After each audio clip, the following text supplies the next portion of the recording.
નમસ્કાર, દૂરદર્શન સમાચારમાં આપનું સ્વાગત છે। શરૂઆત કરીએ મુખ્ય સમાચારથી। રાજ્યના 170 વિસ્તારો જાહેરમાં શૌચક્રિયા મુક્ત થતા ગુજરાતના નાગરિકોને અભિનંદન પાઠવતા કેન્દ્રીય મંત્રી વેંકૈયા નાયડુ સ્વચ્છતાના અભિયાનને વધુ ઉત્સાહપૂર્વક આગળ ધપાવવા કરી અપીલ।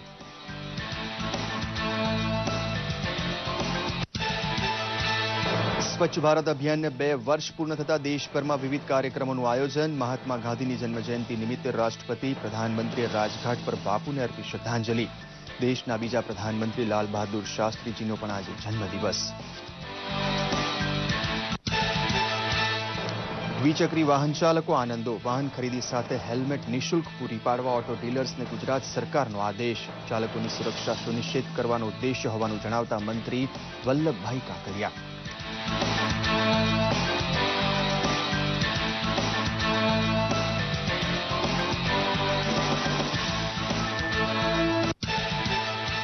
મહાદેશશક્તિની આરાધનાના પર્વ નવલા નોરતાનો ભારે શ્રદ્ધા અને ઉલ્લાસના વાતાવરણમાં પ્રારંભ। પ્રથમ નોરતે ગરબે ઘૂમવા ખેલૈયાઓમાં અદમ્ય તરબરાટ। સરકારે લાઉડસ્પીકર ચાલુ રાખવા મધરાત્રિના 12 વાગ્યા સુધીની છૂટ આપતા રસિયાઓનો ઉત્સાહ બેવડાયો।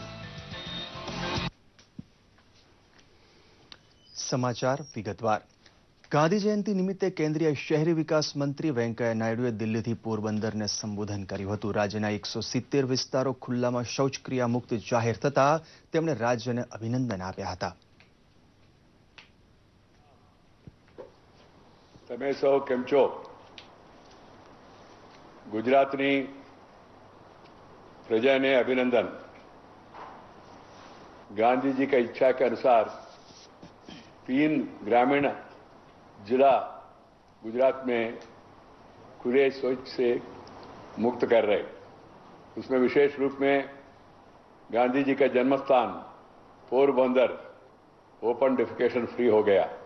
मैंने इसको अंग्रेजी में कहना है तो ये महात्मा जी के लिए इंटीरियम गिफ्ट है और फाइनल गिफ्ट हम 2019 में अक्टूबर 2 को पूरा देश को खुले शौच से मुक्त करने के बाद वो फाइनल गिफ्ट सही श्रद्धांजलि और निवाली महात्मा जी के लिए होगा। સ્વચ્છ ભારત અભિયાનના 2 વર્ષ પૂર્ણ થવાના અવસરે આજે દેશભરમાં અનેક કાર્યક્રમોનું આયોજન કરાયું છે। આજના જ દિવસે રાષ્ટ્રપિતા મહાત્મા ગાંધીની જન્મજયંતિ છે। આ પ્રસંગે કેન્દ્રીય માહિતી અને પ્રસારણ મંત્રી વેંકૈયા નાયડુ સ્વચ્છ ભારત મિની ફિલ્મ ફેસ્ટિવલમાં વિજેતાઓને પુરસ્કૃત કરશે તો પોસ્ટ વિભાગ સ્વચ્છ ભારત પર ટિકિટ પણ જાહેર કરશે।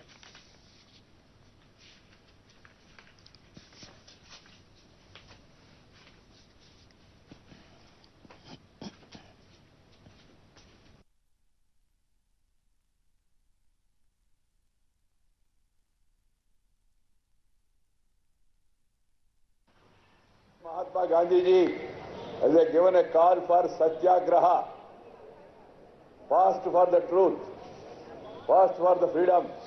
Now the call given by the Prime Minister is that every one of us should become a swachhagrahi. That's why on this occasion of this NDMC rally, I just give a call to all the people in the country. Let us all become swachhagrahis in our own way. First, clean ourselves, clean our residence, clean our street, clean our surrounding, clean our mandir, clean our masjid, clean our gurudwara, clean our church, clean our place of worship, and also move towards creating the awareness among the people. આજે ગાંધી જયંતિ છે ત્યારે દિલ્હીમાં આવેલી મહાત્મા ગાંધીની સમાધિ રાજઘાટ પર રાષ્ટ્રપતિ પ્રણવ મુખર્જીએ પુષ્પાંજલિ અર્પણ કરી હતી। ઉપરાંત ઉપરાષ્ટ્રપતિ હામિદ અંસારીએ પણ રાજઘાટ પહોંચી શ્રદ્ધાંજલિ અર્પણ કરી હતી। પ્રધાનમંત્રી નરેન્દ્ર મોદી પણ રાજઘાટ પહોંચ્યા હતા જ્યાં તેમણે સમાધિ પર પુષ્પો અર્પણ કરી શીશ નમાવ્યું હતું। સાથે તેમણે પ્રાર્થના સભામાં પણ હાજરી આપી હતી। આ પ્રસંગે માહિતી અને પ્રસારણ મંત્રી વેંકૈયા નાયડુ પણ હાજર રહ્યા હતા। પોરબંદર ખાતે 2 ઓક્ટોબર 1869ના રોજ મોહનદાસ કરમચંદ ગાંધીનો જન્મ થયો હતો। આજે દુનિયા આતંકવાદ અને હિંસાના તાંડવ સામે લડી રહી છે તેવામાં ગાંધીજીનો અહિંસાનો સિદ્ધાંત વધુ અનિવાર્ય બની ગયો છે। ગાંધીજીના અહિંસાના સિદ્ધાંતને માન્યતા આપીને જ 2 ઓક્ટોબરને આંતરરાષ્ટ્રીય અહિંસા દિવસ તરીકે પણ ઉજવવામાં આવે છે।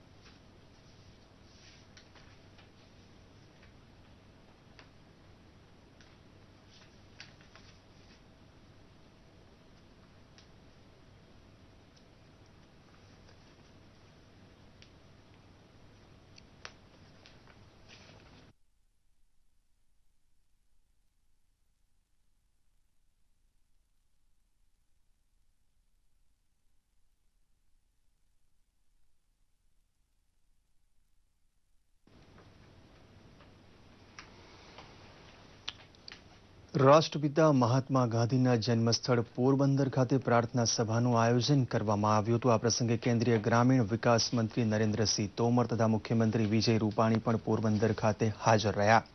પ્રાર્થના સભા બાદ તમામ મહાનુભાવોએ માણેક ચોકથી સુદામા ચોક સુધી સફાઈ કરી હતી. ઉપરાંત પોરબંદરની ચોપાટીમાં વિવિધ વિકાસ કાર્યોનું પણ મુખ્યમંત્રીએ લોકાર્પણ કર્યું હતું, જેમાં પોલીસ વડાની કચેરી, ગાંધી સ્મારકમાં લેઝર એન્ડ સાઉન્ડ શો તથા નવીનીકરણ કરાયેલા એસટી ડેપો અને બગીચાઓનું લોકાર્પણ કરાયું.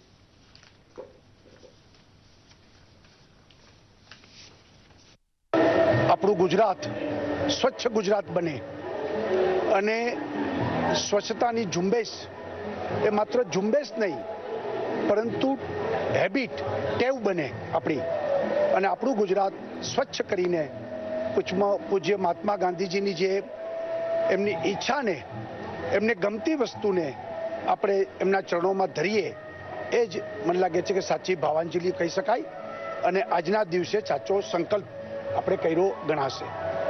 आज उनकी जन्म जयंती का अवसर है.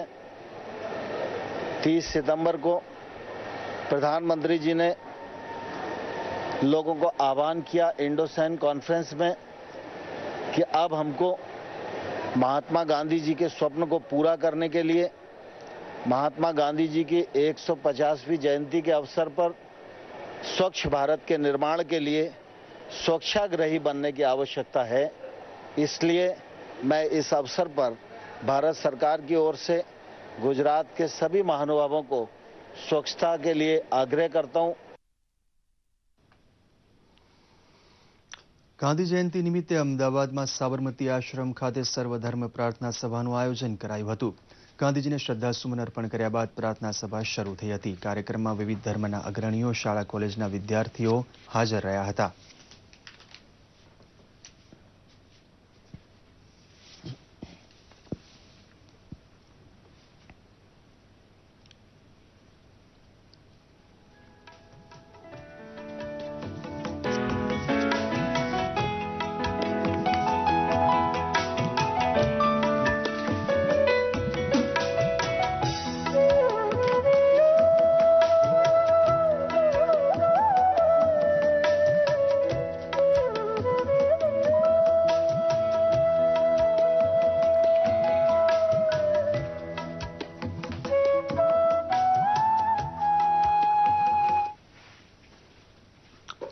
જય જવાન જય કિસાનનું સૂત્ર આપનારા ભારતના બીજા પ્રધાનમંત્રી લાલ બહાદુર શાસ્ત્રીનો પણ આજે જન્મદિવસ છે. દેશના બીજા પ્રધાનમંત્રીની સમાધિ વિજય ઘાટ પર પણ રાષ્ટ્રપતિ પ્રણવ મુખર્જી પહોંચ્યા હતા અને પુષ્પાંજલિ અર્પણ કરી હતી. ઉપરાષ્ટ્રપતિ હામિદ અંસારી પણ શાસ્ત્રીજીને પુષ્પાંજલિ અર્પી. રાજઘાટ બાદ પ્રધાનમંત્રી નરેન્દ્ર મોદી પણ વિજય ઘાટ પહોંચ્યા હતા અને શ્રદ્ધાંજલિ અર્પણ કરી હતી. દેશભક્તિ અને પ્રામાણિકતાના પ્રતીક સમા શાસ્ત્રીજીનો જન્મ 2 ઓક્ટોબરે ઉત્તર પ્રદેશના મુગલસરાયમાં થયો હતો. શાસ્ત્રીજીએ પોતાના વિચારો અને સાદગીથી દેશવાસીઓના મનમાં ઊંડી છાપ છોડી હતી. 1966માં તેમને મરણોપરાંત ભારત રત્નથી સન્માનિત કરાયા હતા.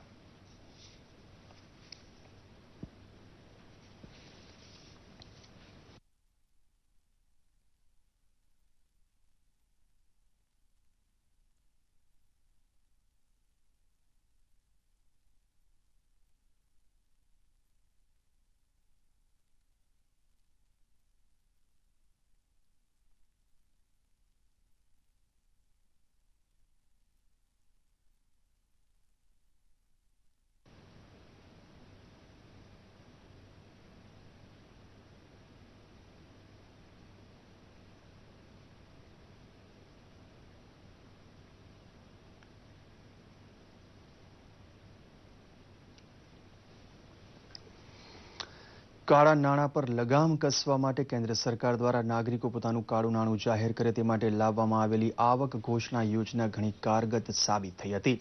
કેન્દ્રીય નાણામંત્રીએ જણાવ્યું હતું કે આ યોજના હેઠળ 64,275 લોકોએ પોતાના કાળા ધનની જાહેરાત કરી હતી અને અત્યાર સુધીમાં 65,250 કરોડ રૂપિયાનું કાળું નાણું બહાર આવ્યું છે અને આ આંકડો હજુ વધી શકે છે. નાણામંત્રીએ ઉમેર્યું હતું કે આ નાણાંનો ઉપયોગ ગરીબ કલ્યાણ તેમજ સામાજિક કલ્યાણ માટેની યોજનાઓ માટે ઉપયોગમાં લેવામાં આવશે. ગુજરાતમાં દ્વિચક્રી વાહનોનું વેચાણ કરતા ડીલરો વાહન સાથે હેલ્મેટ નિઃશુલ્ક આપશે તે અંગેની એક મહત્વની જાહેરાત વાહન વ્યવહાર મંત્રી વલ્લભ કાકડિયા દ્વારા કરવામાં આવી હતી. આ અંગે વધુ વિગત આપતા વલ્લભ કાકડિયાએ જણાવ્યું હતું કે 22/7/2014ના રોજ આ અંગે એક પરિપત્ર બહાર પાડવામાં આવ્યો હતો, જેનો અમલ કરવાના આદેશ અપાયા છે.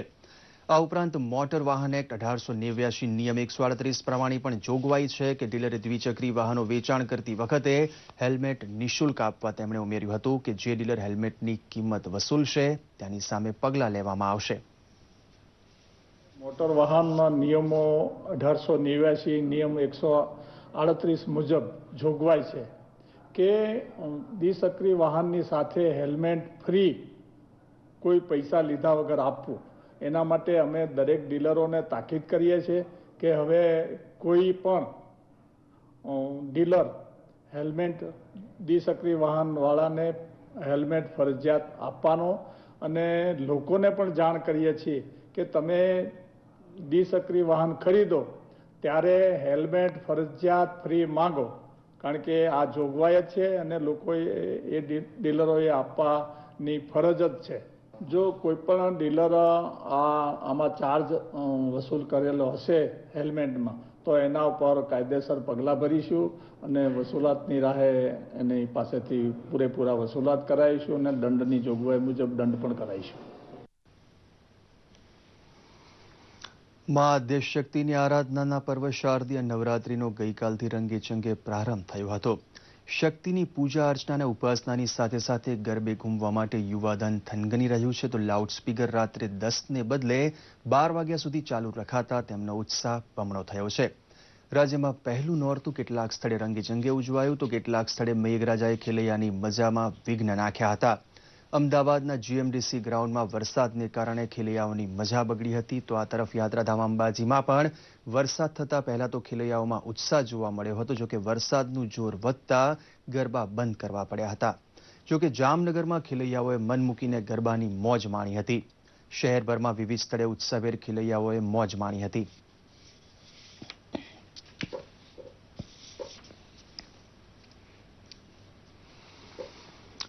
ગુજરાત સરકારે 17 જેટલા જજને ફરજિયાત નિવૃત્ત કરી દઈ હથોડો પછાડી ઓર્ડર કહી દીધું છે.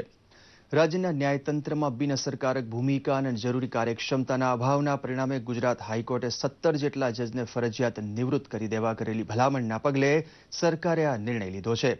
ઉલ્લેખનીય છે કે ગુજરાત હાઈકોર્ટના જજીસ દ્વારા રાજ્યની અલગ અલગ કોર્ટોના જજની કામગીરીની સમીક્ષા કરવામાં આવી હતી. સમીક્ષા અંતર્ગત પ્રતિમાસ કયા પ્રકારના કેસ અને કેટલા કેસનો નિકાલ, આ ઉપરાંત નીચલી અદાલતના જજ દ્વારા થયેલા હુકમને પણ કેન્દ્ર સ્થાને રખાયા હતા, જેમાં કાર્યક્ષમતાનો અભાવ જણાતા 17 જેટલા જજને સેવા નિવૃત્ત કરી મુકાયા છે. આણંદના બાકરોલ ખાતે યોજાયેલી ગુજરાત પ્રદેશ ભાજપ કારોબારીની બેઠકનું ગઈકાલે સમાપન થયું હતું. પંડિત દીનદયાળ ઉપાધ્યાયના જન્મ શતાબ્દી વર્ષને ગરીબ કલ્યાણ વર્ષ તરીકે ઉજવવાની જાહેરાત કરી હતી.